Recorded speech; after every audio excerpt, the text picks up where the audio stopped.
అందరికి పేరు పేరు నమస్కారం. ఇవాళ మన కల్వకుర్తి మహబూబ్నగర్ బతికేది మొత్తం కూడా వ్యవసాయంతో మనం బతాం. కానీ పేరుకు కల్వకుర్తి లిఫ్ట్ ఇరిగేషన్ పెట్టిరు.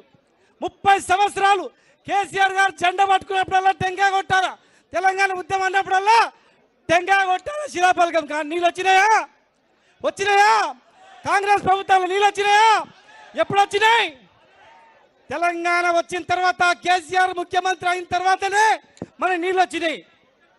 పాత స్కీమ్లో నీళ్ళు వచ్చే ప్రసక్తే లేదు.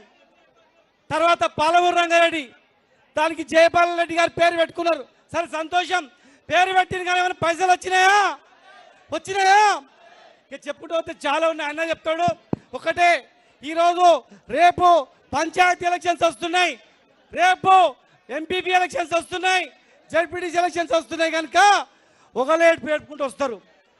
బీసీ రిజర్వేషన్ అంటారు, పెన్షన్ ఇస్తామంటారు, రైతు బంధు ఇస్తామంటారు. ఏది ఇయర్ గుర్తుపెట్టుకోండి అక్కలారా. మీరు ఇట్లా ఈ ఎలక్షన్లో కాంగ్రెస్ పార్టీకి బుద్ధి చెప్పబోతే ఖచ్చితంగా ఉన్న కేసీఆర్ స్కీమ్లన్నీ కూడా పోతాయి. రేపు బీజేపీ కానీ కాంగ్రెస్ కానీ ఈ రాష్ట్రానికి బాగు చేసేది ఒక కేసీఆర్ గారు మాత్రమే. కేసీఆర్ గారు మళ్ళా ముఖ్యమంత్రి అయితేనే ఈ జిల్లా బాగుపడుతుంది, మనం బాగుపడతాం.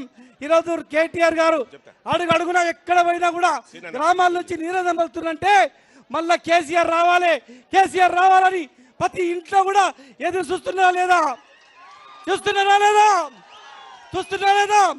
కేసీఆర్ కావాలన్నా వద్దా?